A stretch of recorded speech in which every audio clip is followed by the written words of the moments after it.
Hello guys, দেখো আমি ভান্ডার জমিয়েছি। আজকে ভাঙা হবে 5টা ভান্ডার।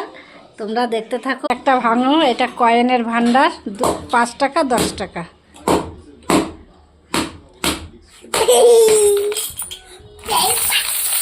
একটা কয়েনের ভান্ডার ভেঙেছি, আর একটা কয়েনের ভান্ডার ভাঙছি। 5 টাকা 10 টাকা কয়েন।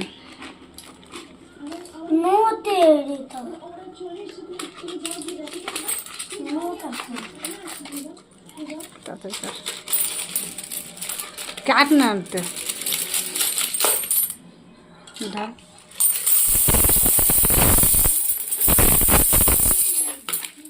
2 টাকার কয়েন, আর এটা 500 টাকা, 100 টাকা, 200 টাকার নোট সব বেঁধে বেঁধে রেখেছি যাতে বেশি ধরে।